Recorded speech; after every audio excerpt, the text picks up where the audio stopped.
Ladies and gentlemen, thank you for joining the Flex Network. My name is Michael, also known as Flex Mike. Today, I have the privilege of being joined by Roy White, who is formerly of 105.3 The Fan here in the DFW area. You can find him on Twitter at RW3. He's dropped a few videos talking about some cowboy stuff. One of the videos that I have seen recently was his top five predictions for the Dallas Cowboys primetime games that he was looking forward to. So if you want to check that out, you can check that out. You can find all his information right there on Twitter at RW3. Roy, what's up, man? How are you doing? Hey, thanks a lot, Michael. I'm good, man. Good and happy to be on with you. Yeah, got the channel going, and I know we may get into it as we get into the Cowboys schedule a little bit, but I did happen to pick all five of the primetime games that they wound up having. I recorded that 2 days before they actually made the schedule announcement, so it wasn't any leaks or anything like that. That's just good old-fashioned prognosticating, my friend. There you go. That's what we're talking about. I can actually vouch for that because I caught that video a few days before any of the schedule stuff started getting leaked. In the NFL, they pretty much say if you have 4 primetime games or more, you're a team that people not just in your territory but also across the country care to watch. So you're doing 4, 5, 6, however many primetime games, and you must get pretty good ratings in whatever market you're in. Obviously, here in DFW, you're going to get the ratings because people love their Cowboys here. Well, speaking of that, the Cowboys on the record for the most consecutive seasons with 5 primetime games, extending that streak this year. I believe the number's now at 17 years running with 5 primetime games in a season, and that's the longest ever in the NFL. I would expect that trend to continue as long as the highest watched programs in all of television almost every year involve the Dallas Cowboys. Yeah, that's incredible. I mean, you could say what you want about, for any Cowboys haters out there or fans of the Cowboys who are a little bit more apprehensive about the Cowboys, but there's a lot of people out there that have that conversation about the Cowboys still America's team? Because the Patriots kind of tried to step in there for a little bit and take claim of that, but I mean, you see it year after year. They release the Forbes list of the most valuable sports franchises in the world, and the Cowboys are always on top of that list.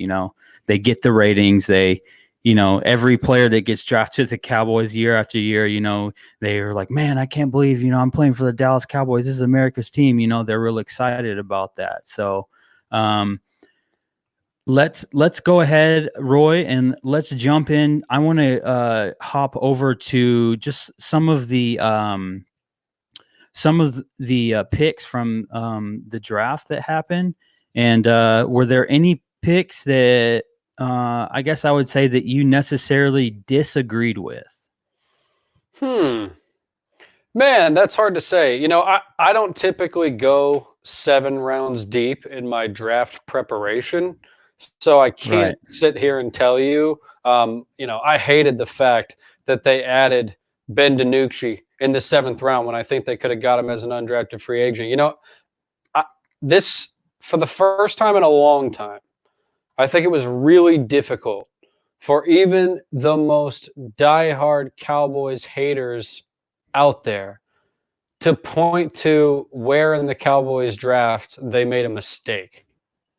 Right. Where in the Cowboys draft they reached for a player. I don't think you can make that type of statement on any of the players they took in the first 4 rounds. And historically, anything taken after those rounds is by and large a shot in the dark. You're shooting for the moon in those instances. But in the first 4 rounds, you can reasonably, within 8 to 10%, think that you could get a viable starter for a couple of years. And I think with the first 4 picks that the Cowboys made, they did exactly that. They got 4 players that are likely going to be long-time starters in the NFL, barring significant injuries. And so, no, I don't think there was a pick that I disagreed with. Even I don't think there was a pick in a scenario where, after seeing the chips fell the way that they did, I could go and say they made a mistake there. They missed. They took X when they should have taken Y. Right. What about you? In my house, in my house, we're a split household. I grew up in Seattle, so I'm a Seattle sports fan, and my wife grew up here in the DFW area, so she's a Cowboys fan, and we typically argue about once a year. And this week, apparently, that's week 3 that we're going to argue / not talk to each other for a solid 7 days. And it is what it is. We both love our teams and all of that, but I'll tell you, man, for as much kind of flack as Jerry Jones has gotten over the years for drafting guys that he likes specifically, as a Cowboys fan a few years back, you kind of had to sit back and say, oh my God, they're about to draft Johnny Manziel right here, Mm-hmm. And it was kind of that shift in, I don't want to say power, but you could definitely tell that there was a point where Jerry Jones was like, I'm willing to listen to Stephen Jones, or I'm willing to listen to other people and not just go with what I want. Obviously, drafting Zach Martin that year, and just, he's just been a stud the whole way through, and a professional and all of those things. A pick that was questioned at the time, a pick that a lot of people thought he would go the other direction. And we all know the player you're referring to in Johnny Manziel, who was available to him, the bright, shiny toy that Jerry somehow was able to pull himself away from, like a moth to a flame. You would think that Jerry would absolutely get entranced by the young, flashy quarterback, and instead, and I think that was a little bit overblown in the media about how close they were. Jerry likes to speak, and hedge his bets a little bit, and at the time he was kind of hedging his bet that he thought Johnny Manziel was going to be a good quarterback. We all know how that turned out, but right. Yeah, I mean, that was the first instance in what now may be a long line of instances where Jerry has resisted the flashy, the shiny object, and instead trusted his scouting department to make the right selection. Right. This draft for the Cowboys, specifically the first round, there was one thing that I really liked, and there was one thing that I didn't like. And I'll start with the didn't like first. The thing that I didn't like was how close Mike McCarthy was sitting to his webcam. That threw me off. I was like, man, this guy is so close to the camera, it's ridiculous, Well, he didn't quite have it like Jerry did, where he was hanging out on the yacht. So right. Mike McCarthy, the last time he was in Dallas, he was staying in Jerry's outhouse. So right. who knows if he had even gotten a home at this point. He might have just been staying in a shed. Right. I'll tell you though, the one thing that I really, really liked, even for a non-Cowboys fan, is how can you not be excited about CeeDee Lamb falling to the Dallas Cowboys with that pick 17 overall in the first round. Maybe there were some reaches by a couple of other teams that made that possible, or maybe not reaches, but they just passed on CeeDee Lamb for whatever reason. But you have to love that the upside that is there. The quickness in space, overall top speed, just the route running ability, the hands, just, I mean, for a receiver, whether you're going to say he's, slot or not slot, but you have to be excited about that pick. I know a lot of guys talking Dallas Cowboys in the media and podcasts and stuff like that around the area. They were all excited. They just thought that the Cowboys might have gone somewhere else with that pick, but they took the best available player at that time. What'd you think about it?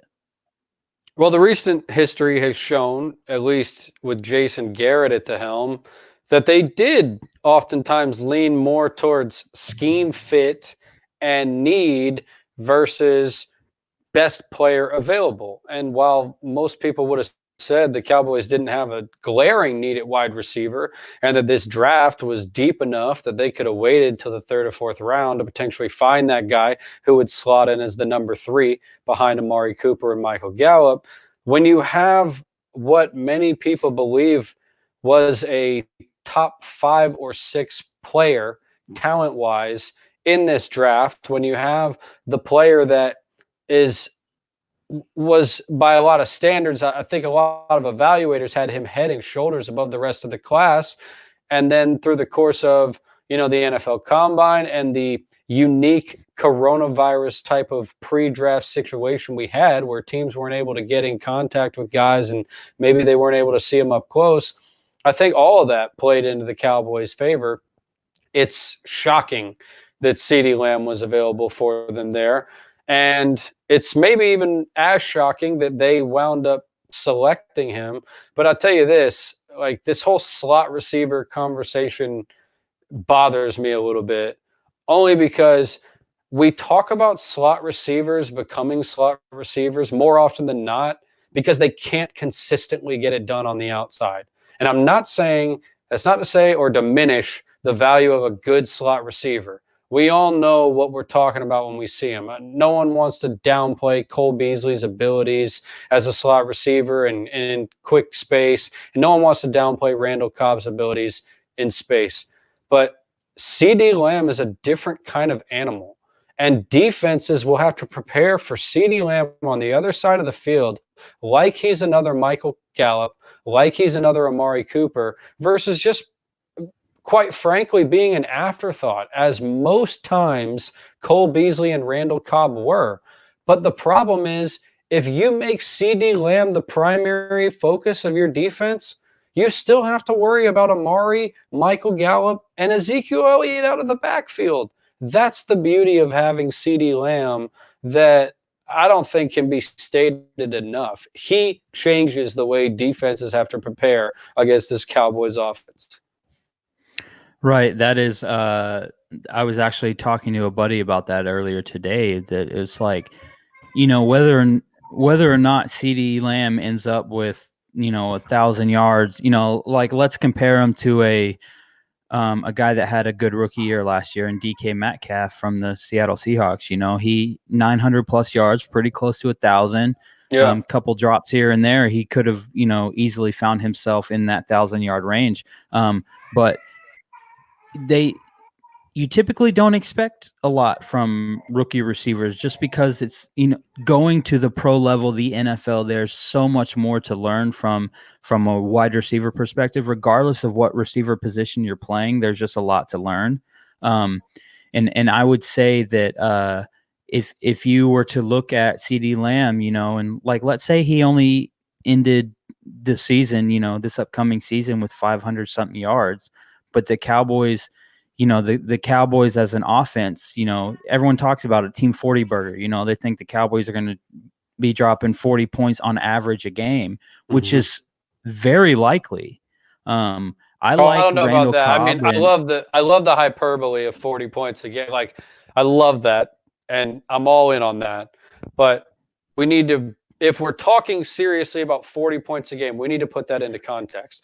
That would be far and away the greatest NFL season we have ever seen. So it makes for a fun t-shirt. I am very excited for it. But if we're putting those expectations at that high of a level, I'm sorry, like Dak Prescott, prime Peyton Manning with this set of weapons wasn't averaging that. So it is a fun thing. And I know you're probably saying it just for hyperbole's sake, but I do think like we need to maybe tone it down a little bit. I think if we shoot for 30 a game, that would still be good enough to put you amongst the best offenses in NFL history.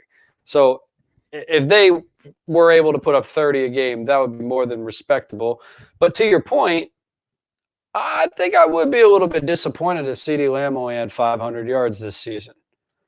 I think I would be disappointed by that. And, I can't speak to what – something would have to go drastically wrong for that to happen, I think. Now, if you want to go and predict them to be one of only a handful, I think maybe 7 or 8 times in NFL history has a trio of wide receivers had 1,000 yards apiece. And I think the last time it happened was Larry Fitzgerald, Anquan Bolden, and Steve Breston. Is that right? I think I have that name Yeah, right. you know what? I actually do think you're right, because when those three receivers they all did something different, and I think that's what made that team special. And was that a team that was led by Kurt Warner? That Or was that was. pre-Kurt Warner? No, that was. And yeah, it was then back in 2008. That was the last time it happened. So we're looking at, over a decade since it's happened. So I'm not trying to put those types of expectations on CeeDee Lamb, but with as much as the NFL has changed over the last couple of years, the way analytics has driven game planning, and quite frankly, the way that teams seem to be amping up even more so the emphasis on throwing the football.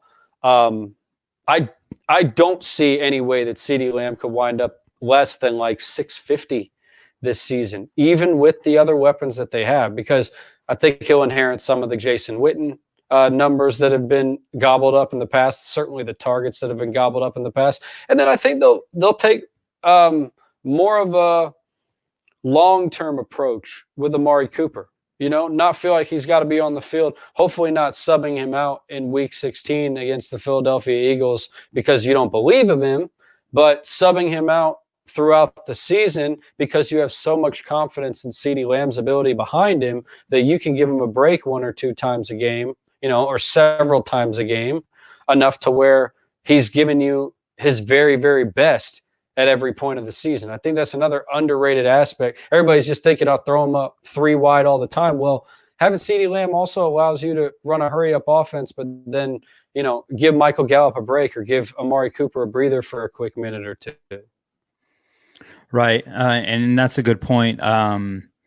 Yeah, it would be disappointing if he only had the 500 yards or whatever that I mentioned. But at the same time, I think if you're a Cowboys fan, you got to be pretty excited coming into this year. You got a new shiny, you want to call him a Ferrari, you can, new shiny Ferrari in the garage, and just waiting to get him out there. And so that's got to be pretty exciting. And if I know a lot of people here in Texas, there's a lot of Oklahoma fans that run around here in Texas, but if you watched the Oklahoma game at all this last season, then you saw CeeDee Lamb, and when CeeDee Lamb was healthy and on his A game, he was very difficult to stop. So let's run through a couple of the other picks here. Round 2 pick round 2 pick 51 overall. They went Trayvon Diggs, cornerback from Alabama, who kind of fell as well.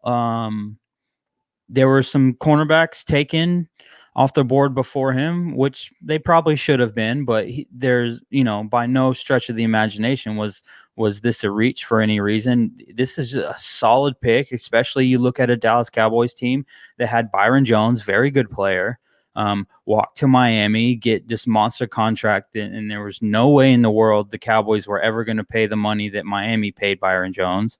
It's just unrealistic. But what do you think about picking Trayvon Diggs? As much as rave reviews as CeeDee Lamb got, I think most people after that night were ready to say, okay, doesn't matter what happens from here, he will be the best pick in the draft.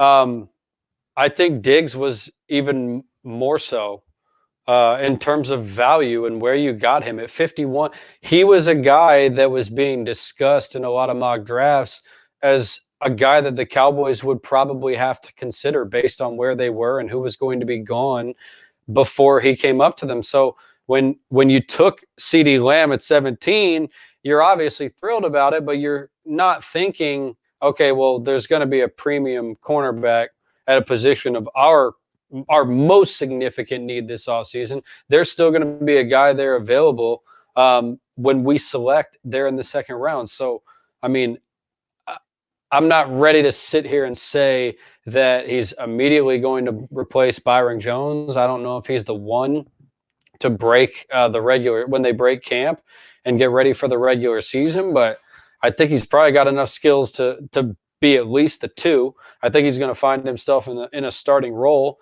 come week 1, and from there where it goes, it's anybody's guess. But, this is a guy who consistently, in the time that he played at Alabama, matched up against some of the best wide receivers in the country. I mean, he saw Justin Jefferson. He played against DK Metcalf in a game in 2018 that Alabama won 62-7.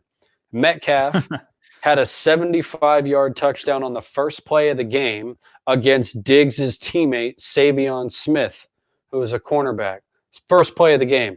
Nick Saban switched it up from that point on, put Diggs on Metcalf. What did he finish with? He finished with one more catch for 17 yards. That's all he got.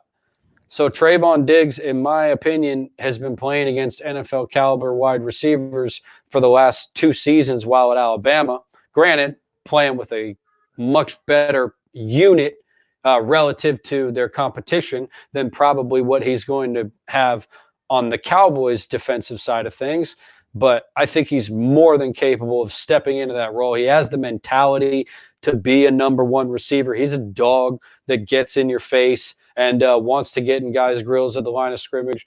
And, and he's bigger. He's bigger than the 2 guys that you currently have man in that position on the outside, and Anthony Brown and Chidobe Awuzie. So I think that, while not as exciting because it's not offensive, it's harder for fans in general to kind of put the stats together to apply how great a player is on the defensive side of the ball. And we're still trying to come up with the best statistics and analytics to do that. I'm more excited about the Trayvon Diggs pick, I think, because of the value that they got there.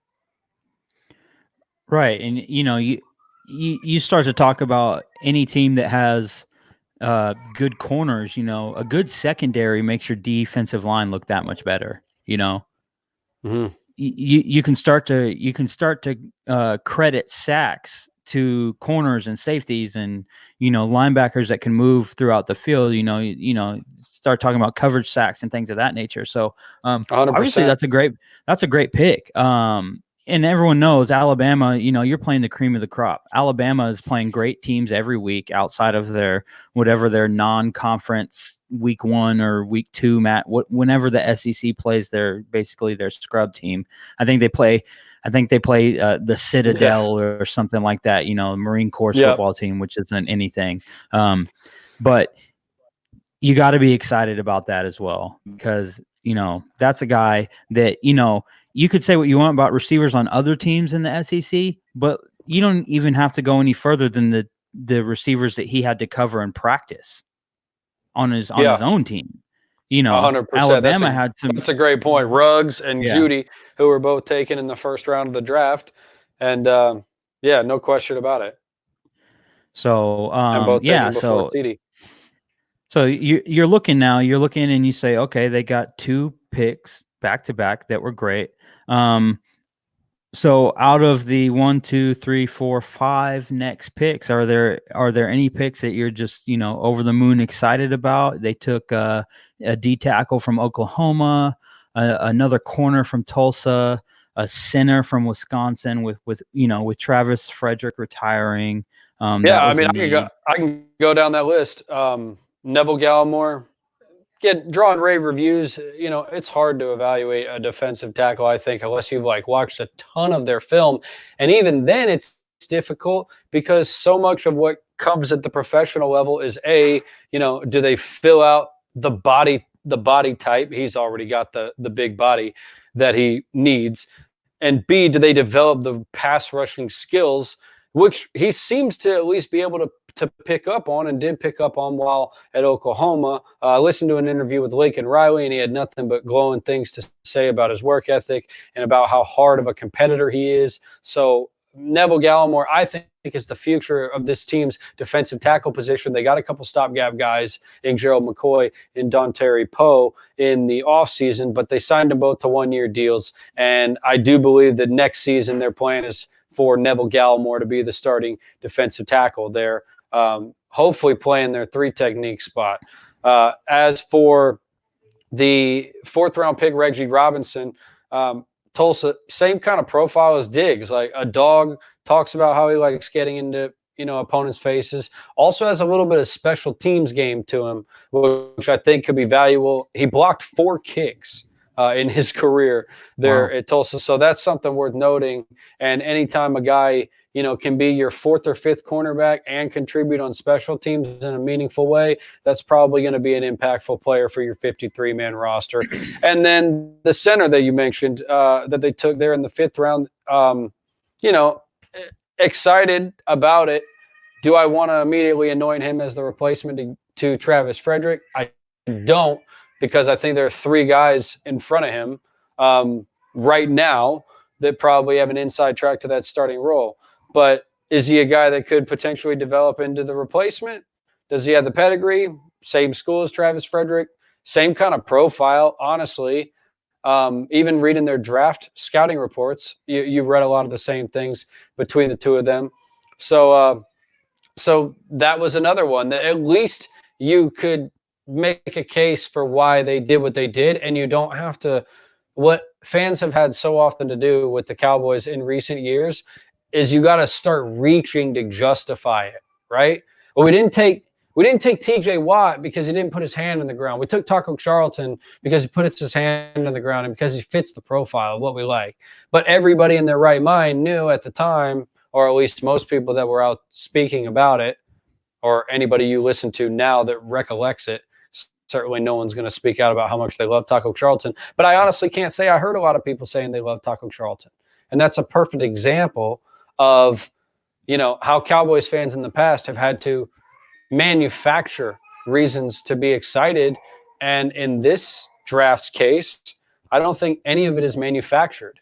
I think it's all legitimate. It's all backed by the analysts.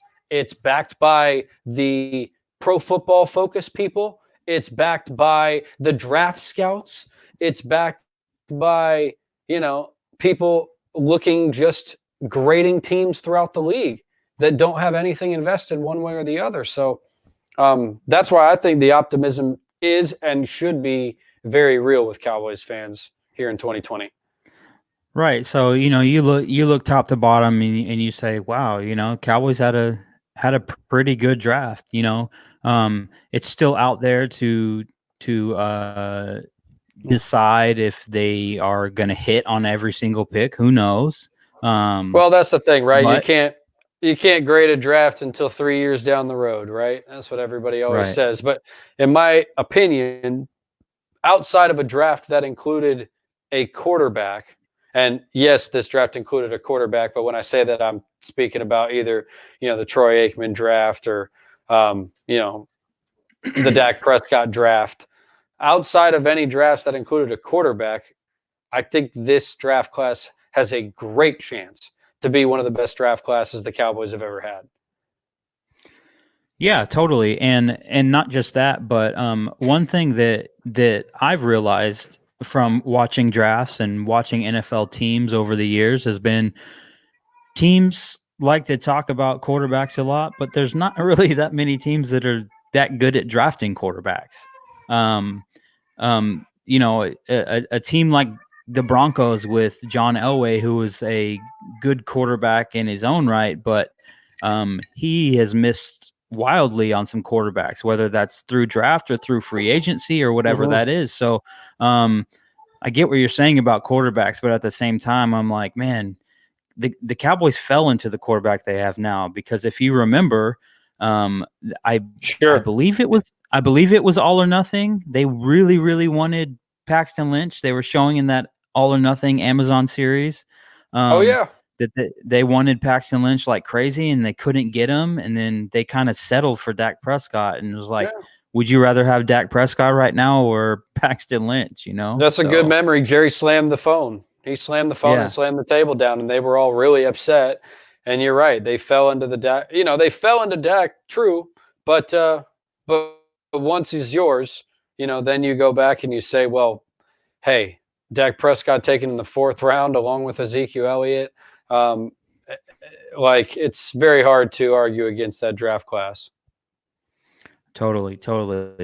Well, Roy, let's go ahead and jump over. I wanted to talk about the schedule for a minute. I got the schedule right here. We hit on it earlier a little bit, but we said Cowboys got 5 primetime games. You nailed them all. Thank you. Is there one primetime game that you're most excited for? More excited for than any of the other primetime. The one thing I would say real quick though is the Cowboys and the Rams kind of seem to have started like a little bit of a rivalry there.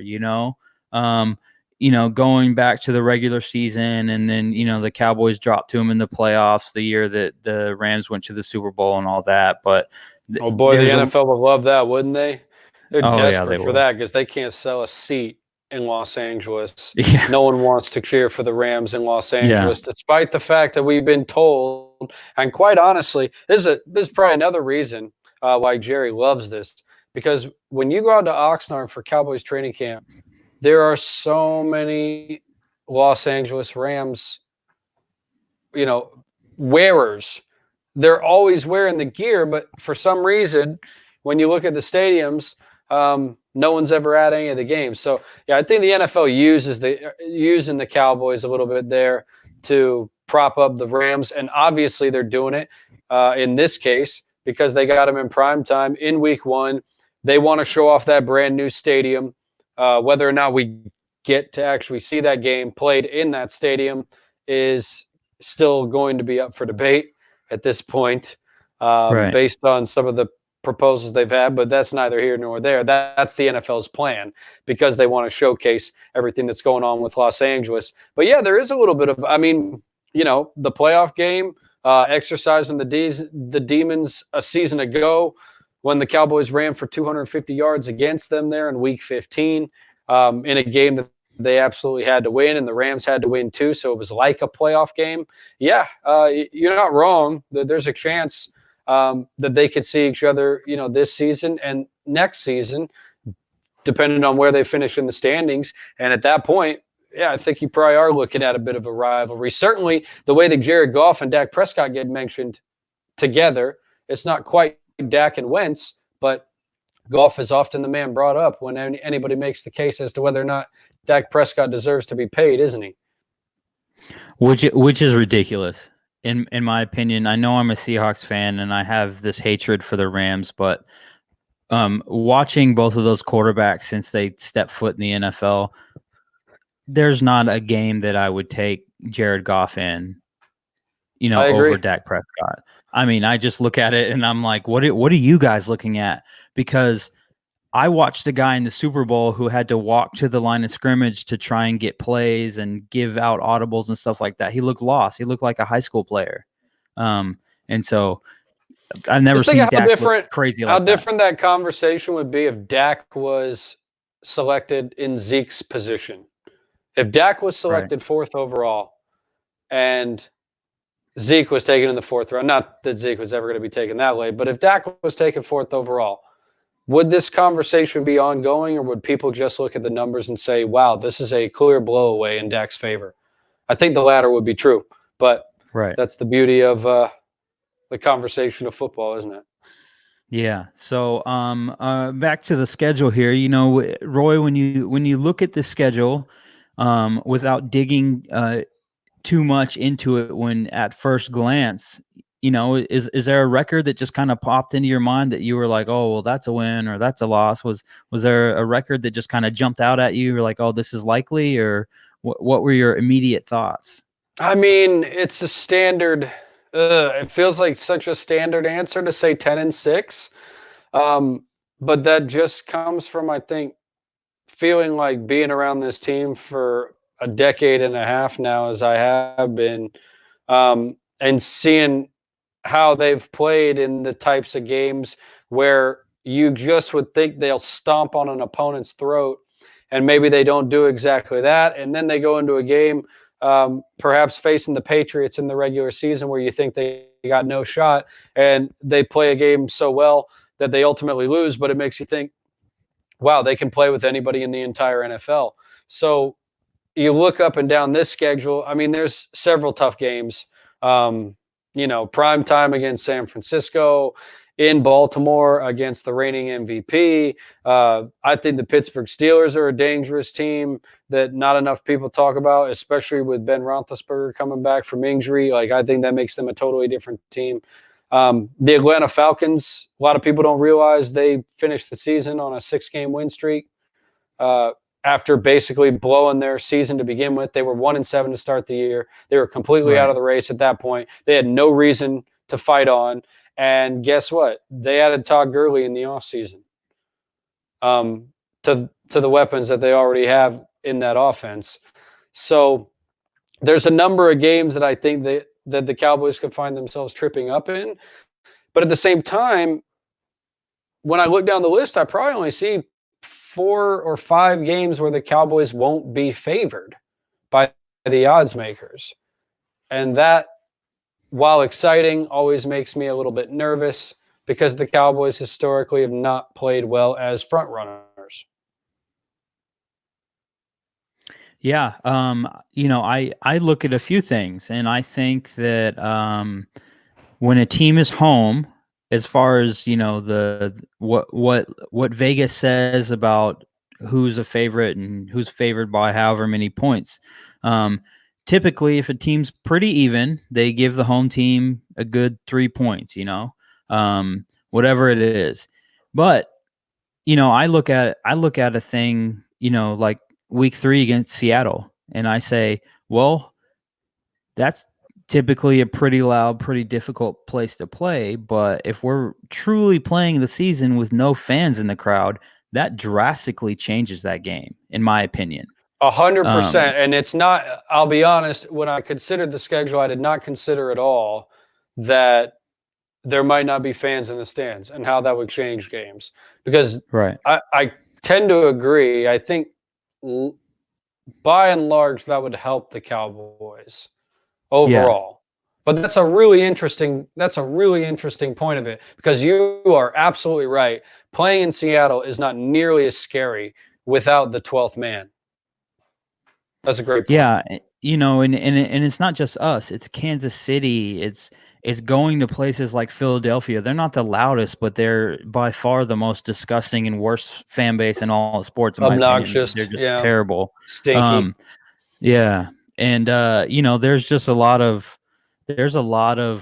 places like that. These dome teams, Atlanta, New Orleans, those are difficult places to play when the crowd's involved, And so if we're now talking about those crowds not being a factor because no one's in there, now it's 11 on 11 and you're just lining up and the best man's going to win. And so I think some of those things change. And there's always going to be a couple teams that we think are going to be garbage and they end up being pretty decent and give you a run for your money.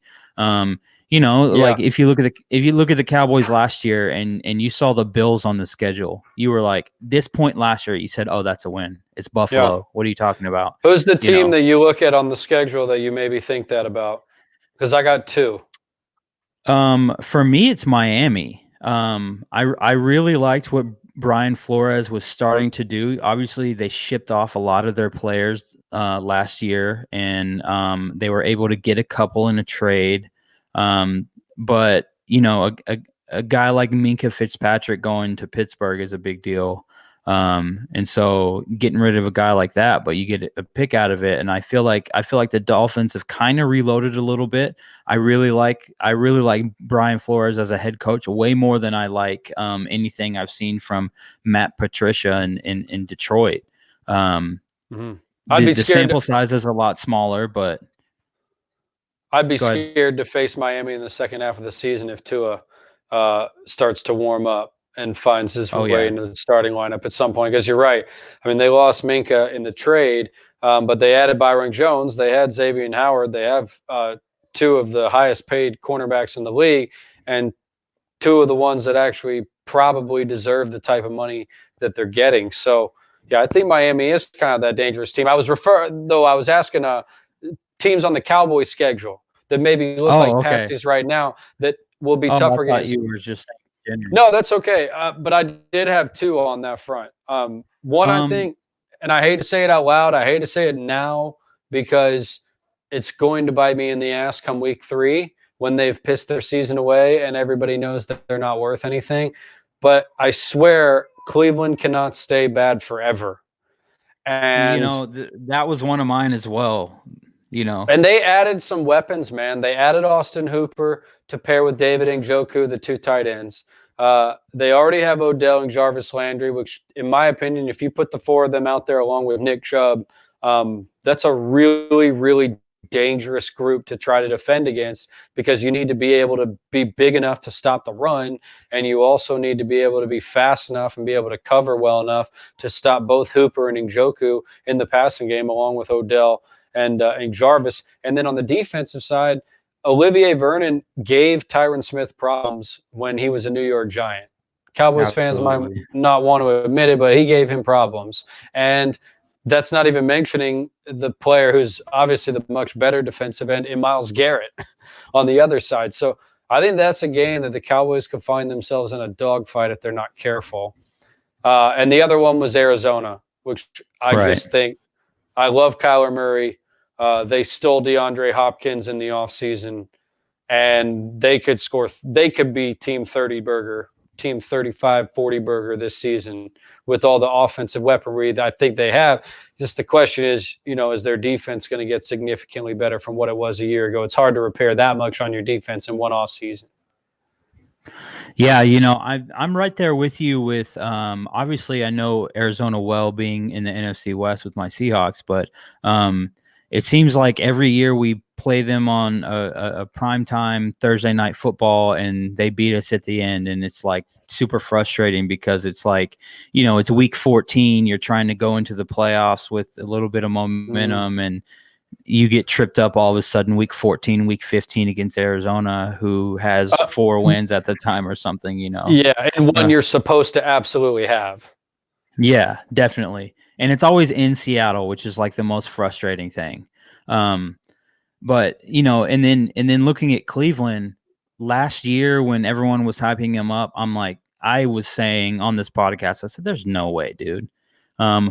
Did I expect them to be as bad as they were? No, but they were bad for sure. And I think one of the things that they did that was the smartest thing was get the offensive lineman Conklin from the Titans. Baker Mayfield was under pressure like crazy last year. He was running for his life. He was scared, making all types of dumb throws, had really high interception numbers. And so if they can get some offensive linemen in there to help him out. Making all types of dumb facial hair decisions. Oh, yeah. Didn't he have like 3 different facial hairs all in one game? He did. He had that great mustache. He had that Randy Marsh stash. Don't forget, by the way, they used their first-round pick on Jedrick Wills, the left tackle. So they added Jack Conklin on the right side. They added Jedrick Wills on the left side. They basically fixed their tackle position in the offseason. And if Baker Mayfield has time, if he can't get it done in this scenario, then Baker Mayfield's time as a starter, it may be setting very, very soon. Yeah, definitely. Okay. Well, Roy, let's I got one more question and then I'll let you get out of here.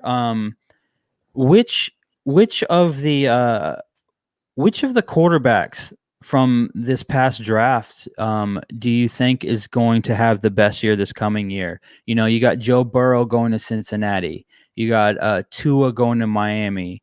You got the kid from Oregon, Justin Herbert, going to whatever city the Chargers are playing in. Yeah.